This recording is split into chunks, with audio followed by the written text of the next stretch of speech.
saudaraku yang kekasih, kita jumpa lagi. Sebelum kita membahas apa yang ingin Tuhan sampaikan pada hari ini, kita berdoa dulu. Mari Bapa, Engkau hadir di antara kami untuk memimpin anak-anak-Mu, supaya anak-anak-Mu boleh mengerti kehendak Tuhan selama kami masih hidup di bumi ini. Supaya Engkau boleh membuka telinga hati anak-anak-Mu, supaya anak-anak-Mu boleh berjalan di dalam terang ilahi yang daripadamu selama hidup di dunia ini.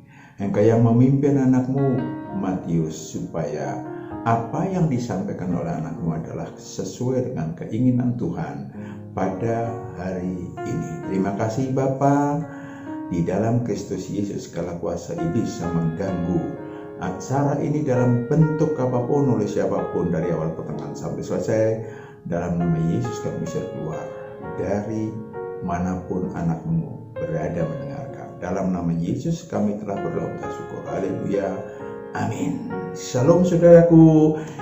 Mari kita dengarkan, kita saksikan apa yang menjadi bagian daripada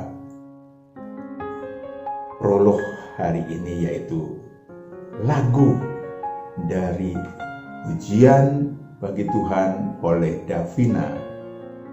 Kita saksikan.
Saudaraku yang kekasih, kita akan melanjutkan program Allah Tritunggal di dalam kerajaan Allah di bumi. Saya dan saudara harusnya menjadi bagian dari program itu, karena program itu adalah program kita bersama pada waktu di surga kekal. Maka yang dibutuhkan saya dan saudara adalah sadar memperjuangkan cita-cita ilahi menjadi anak Allah. Ya, sadar memperjuangkan cita-cita ilahi menjadi anak Allah.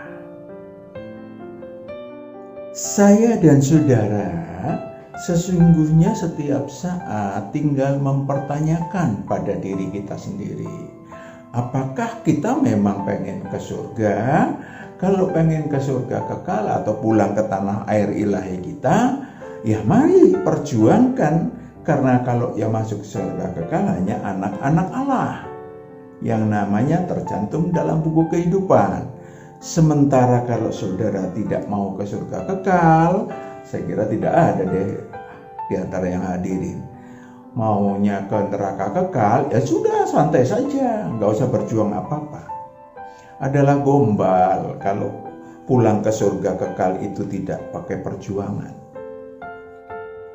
Tidak mungkin sekali, ya, seperti unta masuk lubang jarum susahnya. Seperti jembatan Sirotol Mustaqim. Maaf kalau salah, ini kan satu rambut dibelah 7, kita harus melewatinya. Tetapi mari kita yang sadar untuk memperjuangkan ke surga kekal. Hari ini kita ada di bumi. Hari ini kita sudah berani turun ke bumi, saudaraku yang kekasih. Kesadaran diri bahwa situasi dan kondisi saya dan saudara ada di dalam kerajaan Allah. Atau saya ingin sampaikan, mari kita pahami bahwa di bumi ini, mumpung saya dan saudara masih hidup, memiliki apa yang disebut upah ilahi, hadiah ilahi, dan banyak yang disediakan di dalam apa yang disebut kerajaan Allah di bumi.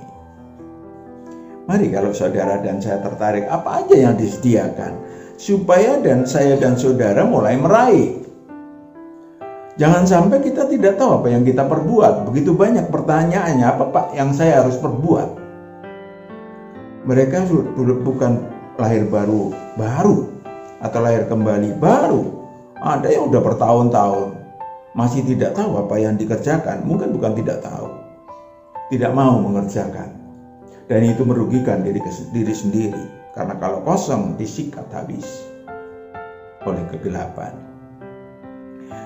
Mari kita pahami dan perjuangkan hadiah ilahi apa yang disediakan di bumi untuk dibawa pulang ke surga kekal. Yang pertama, menjadi anak-anak Allah yang maha tinggi. Tanpa itu, saya dan saudara tidak bisa pulang ke surga kekal. Apa itu? Kita tengok Yohanes 1 ayat yang ke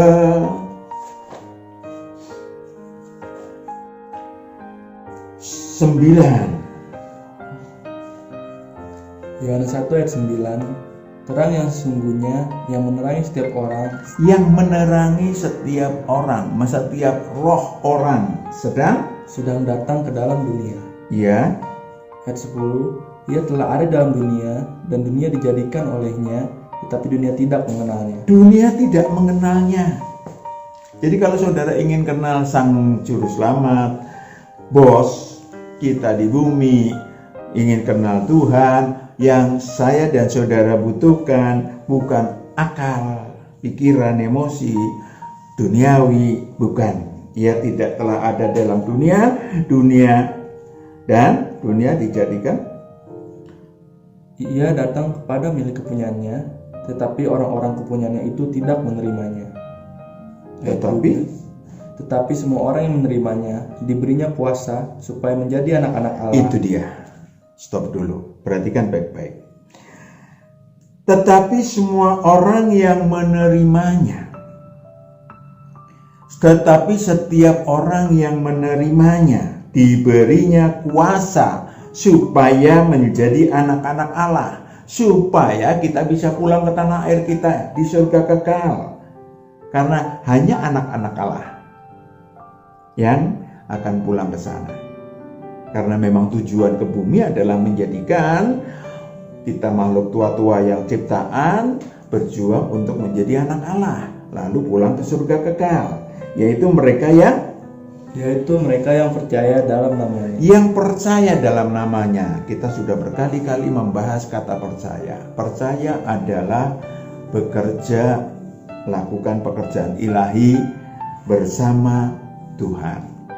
Ya, bekerja bersama Tuhan karena Sang Anak Domba adalah bos kita. 13 ayat 13. Orang-orang yang diperanakan bukan dari darah atau daging. Jadi bukan fisik, bukan jasmania. Bukan pula secara jasmani oleh keinginan seorang laki-laki, melainkan dari Allah. Iya, yang disebut anak-anak Allah adalah roh kita menjadi anak Allah, bukan tubuh alamiah kita. Ya, bukan tubuh jasmania kita.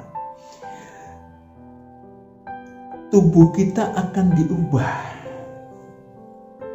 1 Korintus 15, 47 sampai 52. Tubuh kita akan diubah. Saya ingin sampaikan kepada saudara bahwa saudara boleh saja pakai bedak, nyisir, ke salon, it's okay. Tetapi itu persiapan untuk tampil di antara manusia. 1 Korintus 15 ayat 47. 1 Korintus 15 ayat 47. Manusia pertama berasal dari debu tanah dan bersifat jasmani. Manusia kedua berasal dari surga. Iya, roh kita berasal dari surga. Sangat jelas di situ. Roh kita berasal dari surga. Nanti kelak akan pulang ke tanah air di surga. Ibrani 13 dikatakan bahwa ada tanah air ilahi. Ya, Ibrani 11 dikatakan, kalau sekiranya dalam hal ini mereka ingat akan tanah asal yang telah mereka tinggalkan, maka mereka cukup mempunyai kesempatan untuk pulang ke situ.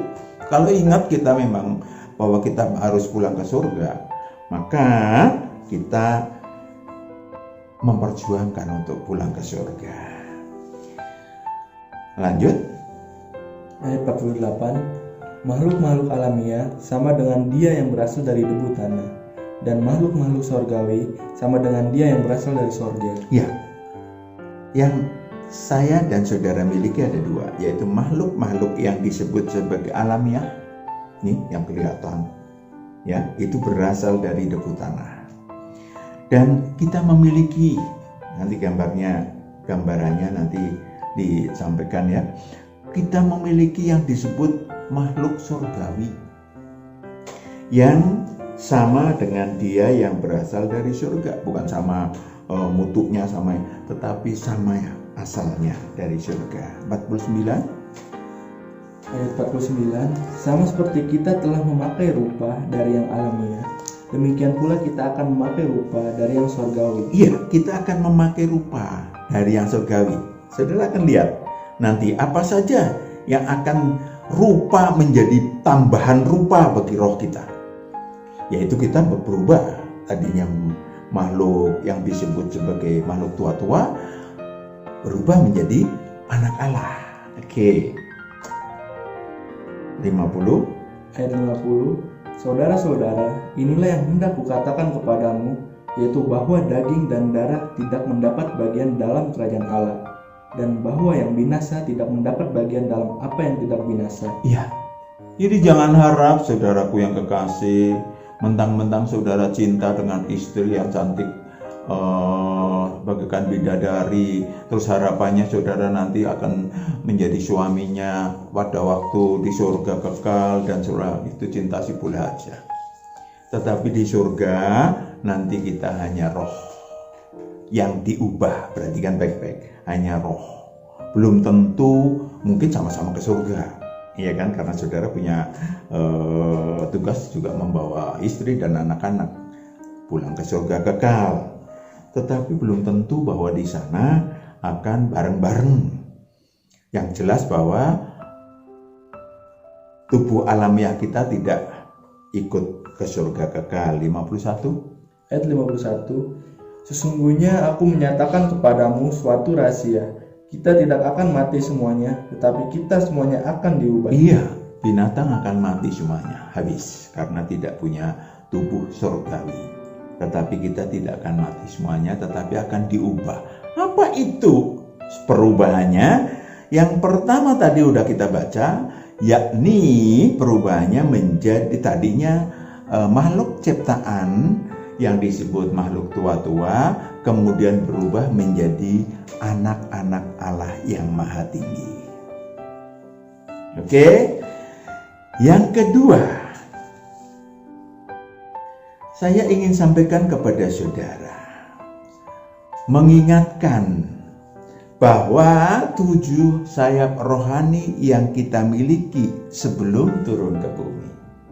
7 sayap rohani yang kita miliki sebelum turun ke bumi, yaitu sayap rohani iman, sayap rohani pengharapan, sayap rohani kasih, sayap rohani akal budi, sayap rohani kekudusan, sayap rohani kuasa, sayap rohani kemuliaan. Ya, ada pada kita waktu turun, sebelum turun bagus-bagus. Lalu kita di sini, saudaraku yang kekasih, mungkin ada yang patah-patah, ya, bagian dari sayap rohani kita patah-patah. Mungkin ada patah sebagian, ada patah 2 bagian. Tetapi tentu banyak yang tumbuh pesat. Banyak yang tumbuh pesat sayap rohaninya. Sekarang pertanyaannya adalah, seperti apakah tubuh alamiah saudara? Karena tugas kita sesudah kita lahir kembali, ada tugas utama, muliakan Allah dengan tubuhmu. Seperti apa sebetulnya yang saudara lakukan untuk tubuh rohaniah saudara? Iya kan? Untuk saudara tengoklah, saudara mawas diri, tengok apakah sayap rohani saudara yang kurang apa. Itu harusnya mawas diri istilahnya. Ditengoklah apa yang kurang. Lalu tubuh alamiah saudara dan saya adalah sarana untuk supaya tubuh rohaniah saudara tumbuh dan berbuah. 7 sayap rohani saudara tengok, nanti akan berubah saudara. Mungkin 7 sayap rohani saudara waktu di surga, sayap rohani kita ada di yang namanya sayap rohani kasih. Di sana mungkin kurang pesat bertumbuh karena hanya mengasihi Allah, vertikal, bukan horizontal. Ketika mengasihi Allah, bagus sayap rohaninya tumbuh kita. Tetapi mengasihi sesama manusia hanya ada di bumi. Mengasihi musuh hanya ada di bumi.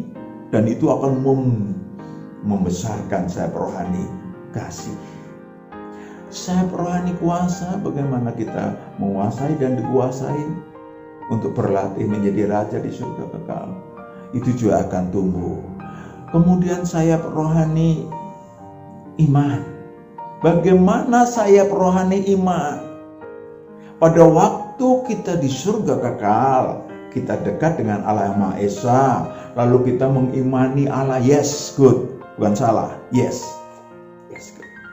Tetapi ketika Allah itu jauh, Allah yang Maha Tinggi jauh, yang tidak kelihatan oleh diri kita, apakah saya dan saudara masih mengimani keberadaan Allah? Ada yang tidak percaya adanya Allah. Bayangkan, ya, ada yang marah kepada Allah. Dulu sangat hormat, sangat tunduk, menyembah.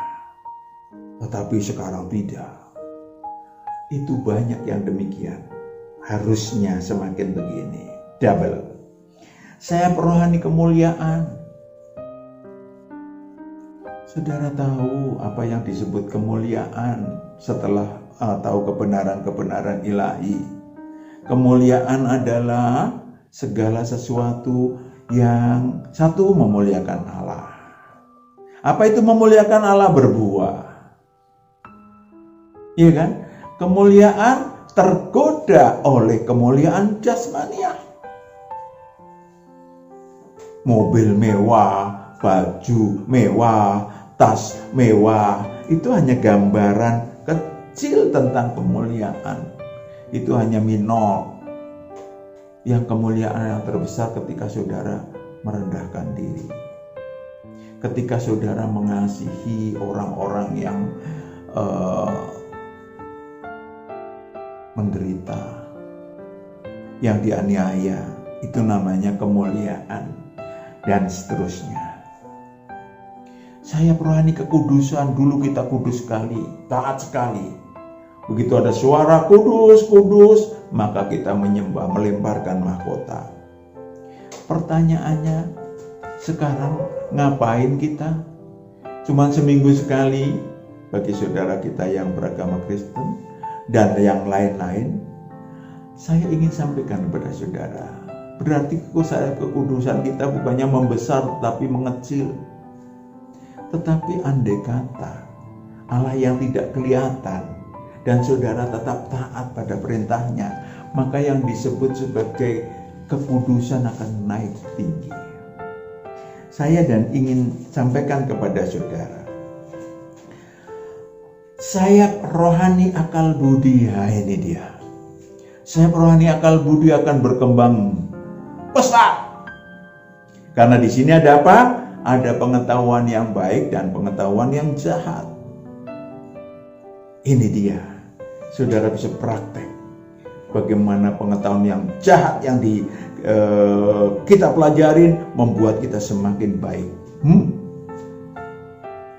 Saudaraku yang kekasih, saya ingin sampaikan kepada saudara, mumpung saudara dan saya masih hidup, mari tingkatkan setiap sayap rohani saudara, setiap sayap rohani yang apalagi yang patah-patah, ya, apalagi yang bengkok-bengkok.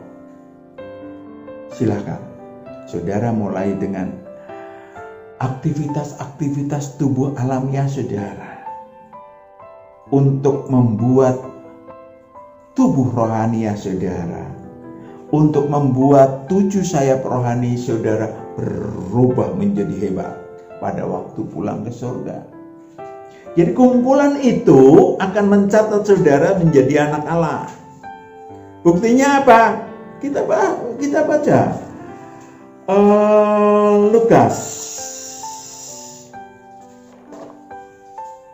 Lukas 6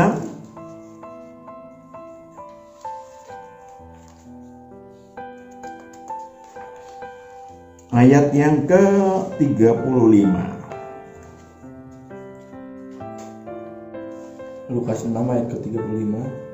Tetapi kamu kasihilah musuhmu dan berbuat baiklah kepada mereka dan pinjamkan dengan tidak mengharapkan balasan. Tetapi kamu kasihilah musuhmu dan berbuatlah baik kepada mereka dan pinjamkan dengan tidak mengharapkan balasan. Maka upahmu akan besar dan kamu akan menjadi anak-anak Allah yang maha tinggi. Menjadi anak-anak Allah yang maha tinggi. Gak sulit bukan? Gak sulit bukan? Ayat yang ke 27. Ayat 27. Lanjutkan dulu. Yang maha tinggi sebab ia baik terhadap orang-orang yang tidak tahu berterima kasih dan terhadap orang-orang jahat. 36. Hendaklah kamu murah hati sama seperti Bapamu adalah murah hati. Itu dia. Saudara ingin pulang ke surga, jadilah anak-anak Allah. Saudara ingin jadi anak-anak Allah, mengasihi musuh. Iya kan? Berjuanglah dengan kehidupan sehari-hari. 27. Ayat 27. Tetapi kepada kamu yang mendengarkan aku berkata, kasihilah musuhmu, berbuat baik kepada orang yang membenci kamu. Ya, saudara, mungkin banyak orang yang harus kita empati kasihan karena mereka memusuhi kita.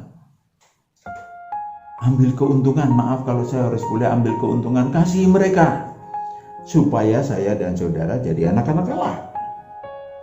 28 Ayat 28. Mintalah berkat bagi orang yang mengutuk kamu, berdoalah bagi orang yang mencaci kamu. Ayat 29. Barang siapa menampar pipimu yang satu, berikanlah juga kepadanya pipimu yang lain.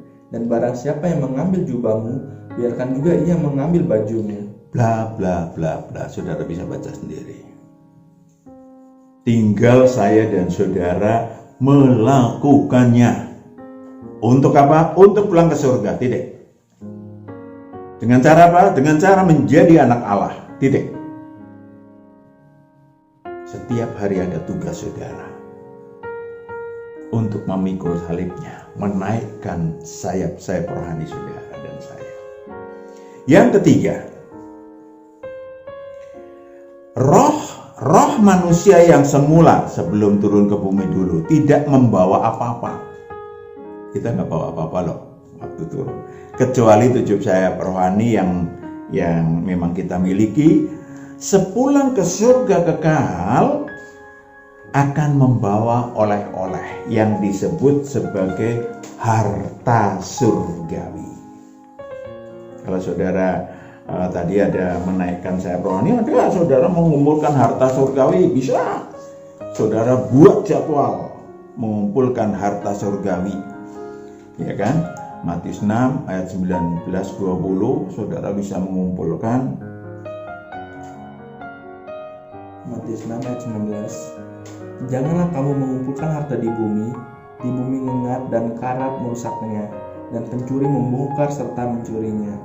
Ayat 20. Tetapi kumpulkanlah bagimu harta di sorga ngengat dan karat tidak merusakkannya, dan mencuri tidak membongkar serta mencurinya.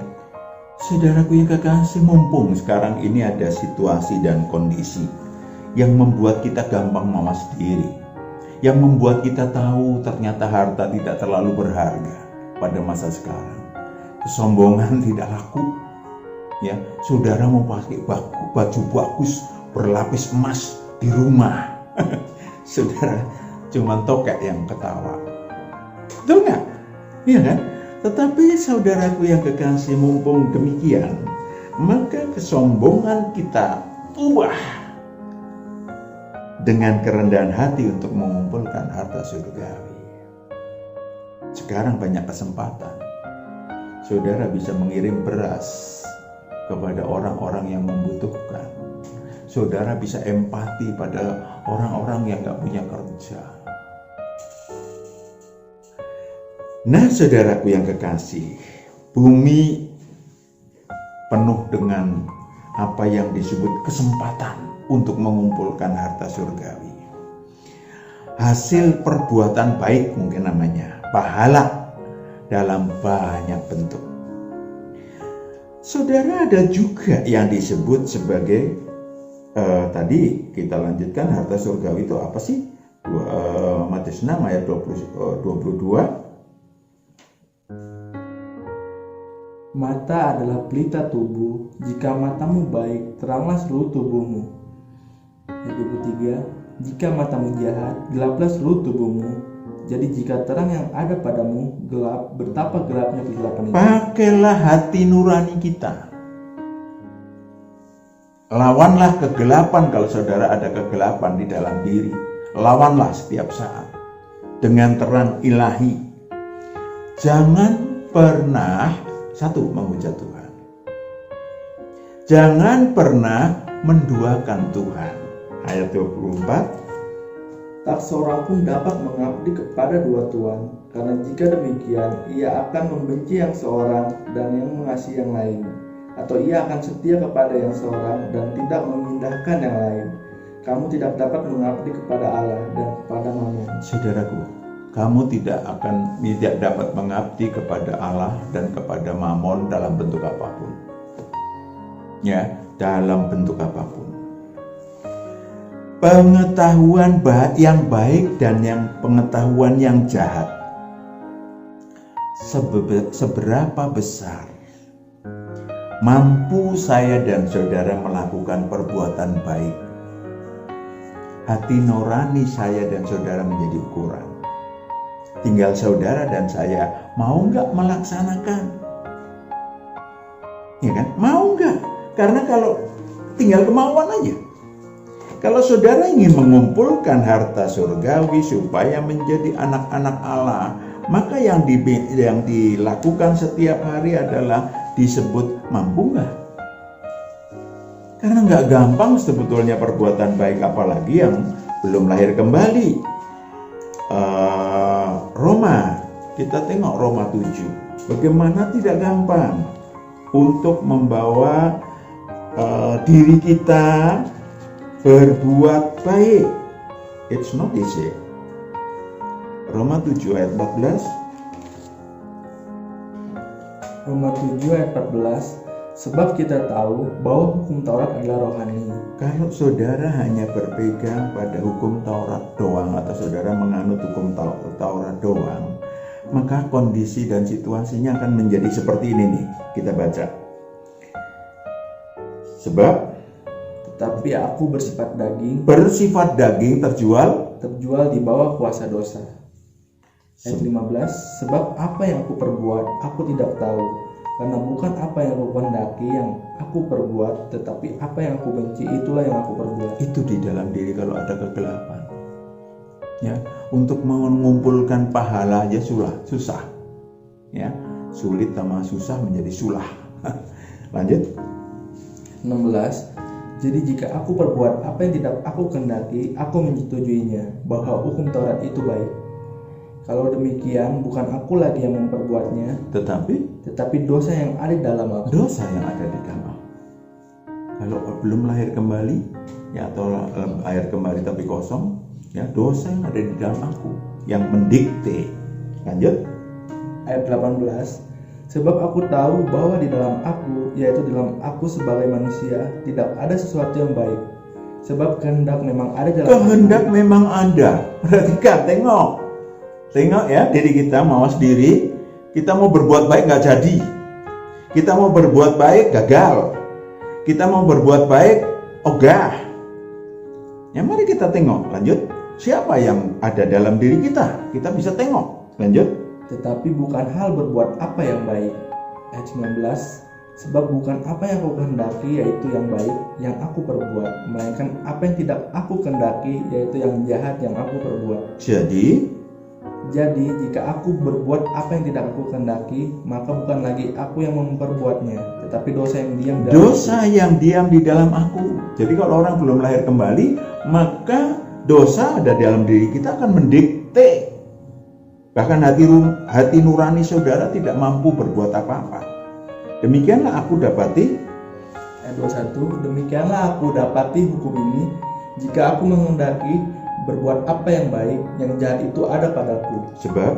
Sebab di dalam batinku aku suka akan hukum halal. Perhatikan. Setiap manusia memiliki roh. Setiap manusia memiliki batin dan menyukai hukum Allah. Pertanyaannya, ekspresif enggak? Terterap enggak itu yang di dalam diri hukum Allah itu, tetapi di dalam anggota. Ayat 23. Tetapi di dalam anggota-anggota tubuhku aku melihat hukum lain yang berjuang melawan hukum akal budiku dan membuat aku menjadi tawanan hukum dosa yang ada di dalam anggota-anggota tubuhku. Ayat 24. Aku manusia celaka, siapakah yang akan melepaskan aku dari tubuh maut ini? Saudara dan saya yang udah lahir baru bukan manusia celaka lagi, tetapi lebih celaka kalau hati nurani saya dan hati nurani saudara tidak juga berfungsi setelah dosa yang ada dalam diri kita dihapuskan Tuhan. Yang keempat, kesempatan apa yang bisa kita ambil mumpung kita hidup? Ya, kita memiliki buah-buah roh. Menjadikan murid Tuhan, menjadikan pengikut Kristus selama berada di bumi. Ya. Tengok Lukas 19 ayat 11 sampai 19. Lukas 19, bagaimana kesempatan kita seperti disampaikan oleh Tuhan Yesus 2000 tahun yang lalu, perumpamaan tentang uang mina. Lukas 19. Mari kita tengok seberapakah buah-buah kita.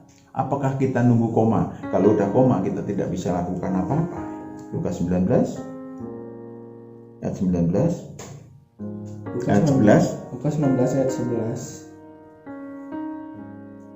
Untuk mereka yang mendengarkan dia di situ, Yesus melanjutkan perkataannya dengan suatu perumpamaan.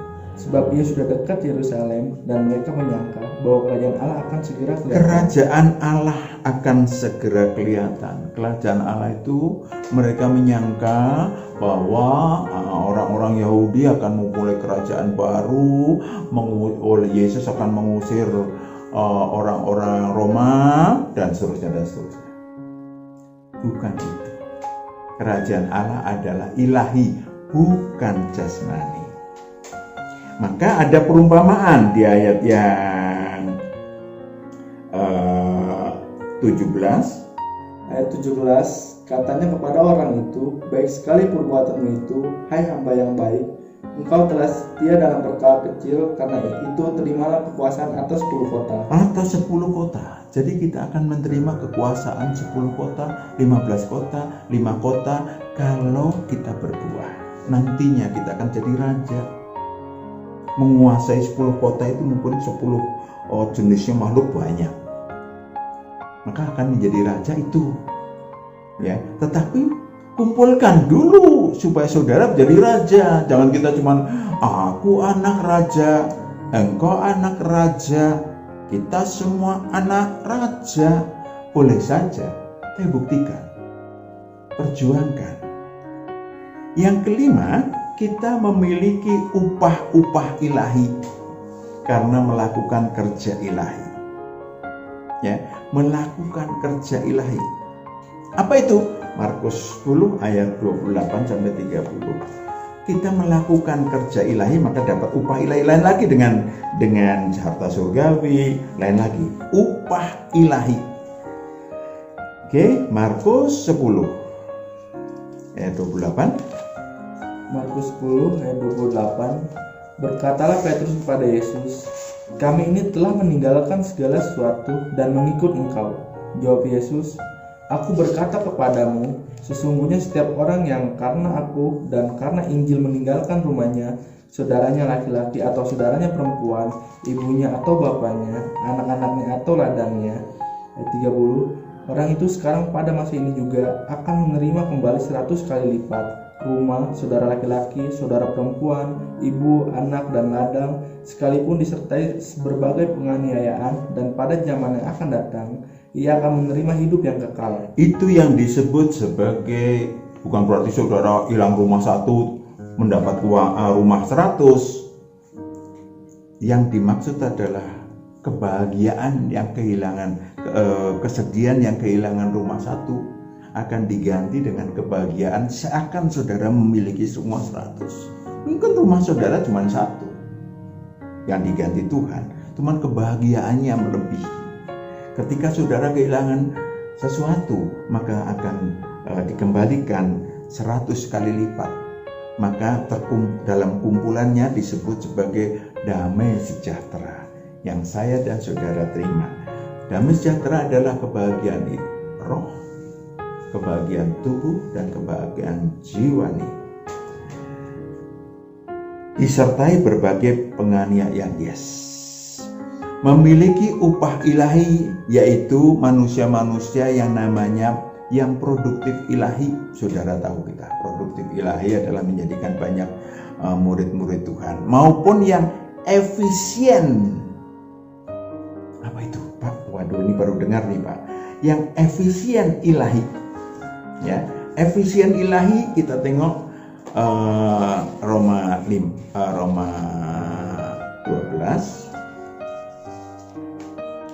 Saudaraku, ada sistem, ada cara untuk saya dan saudara efisien.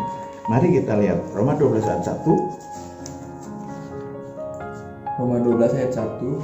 Karena itu saudara-saudara, demi kemurahan Allah aku menasihatikan kamu supaya kamu mempersembahkan tubuhmu sebagai persembahan yang hidup. Persembahan yang hidup, yang kudus dan yang berkenan kepada Allah, itu adalah ibadahmu yang sejati. Ayat 2, janganlah kamu menjadi serupa dengan dunia ini tetapi berubahlah oleh pembaharuan budimu.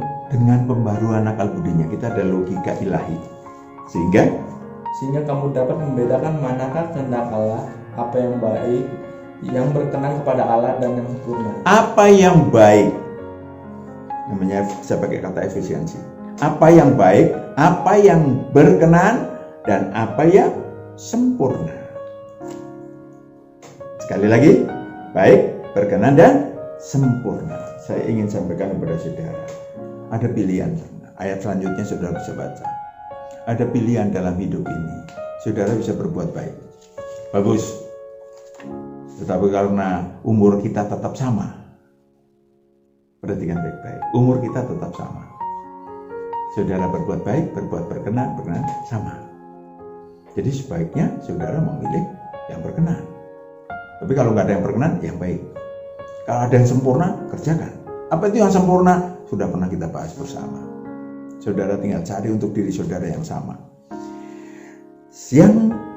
Yang tentu saja ya, memiliki berbagai kebenaran ilahi. Kita turun ke bumi untuk belajar bagaimana nantinya buku yang namanya atau kitab yang termeterai 7 meterai sebelah luarnya, kita belajar untuk mengajar.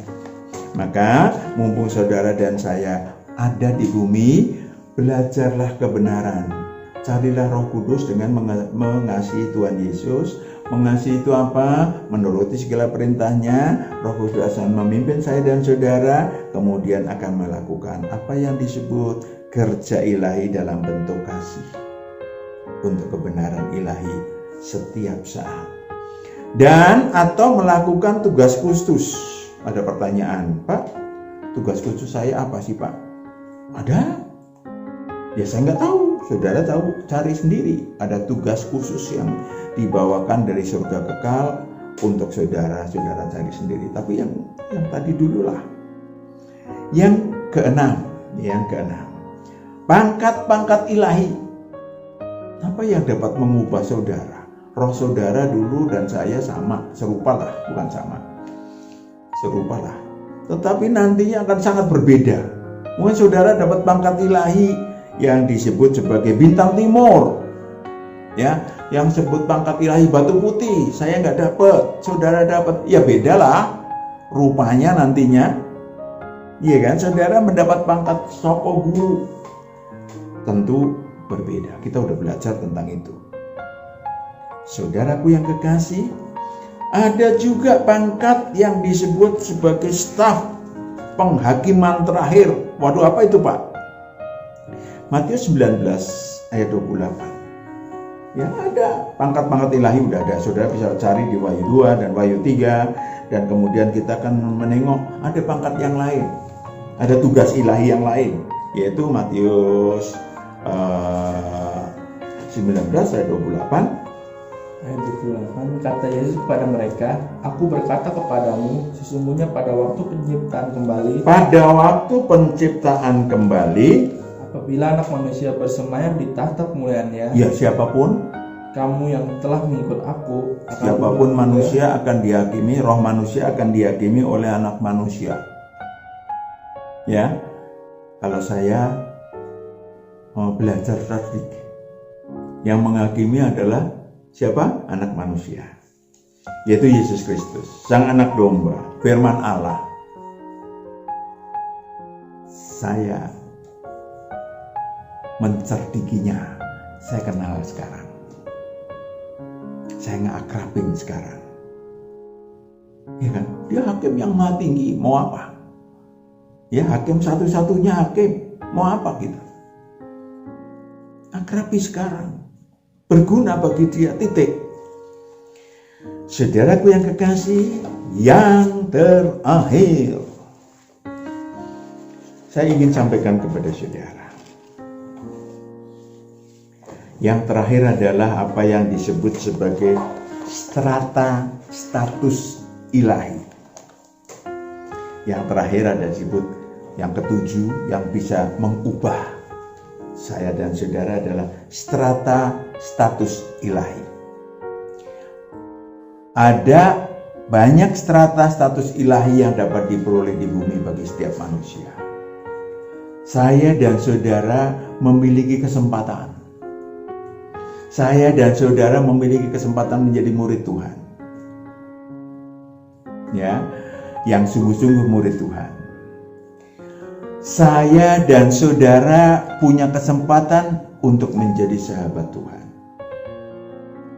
Saya dan saudara punya kesempatan untuk menjadi milik Tuhan. Saya dan saudara punya kesempatan untuk menjadi jemaat Batu Karang. Tentu berbeda. Kalau saudara sudah menjadi milik Tuhan dan pulang ke surga, beda dengan orang yang belum lahir kembali. Beda. Yang udah lahir kembali pun belum menjadi sahabat Tuhan, beda juga. Mari, saudaraku yang kekasih, kejarlah, raihlah apa yang disediakan, apa yang disebut sebagai berbagai hidangan ilahi buat roh kita. Mari kita makan, mari kita nikmati setiap hari, setiap saat di dalam kehidupan kita yang tersisa. Amin. Tuhan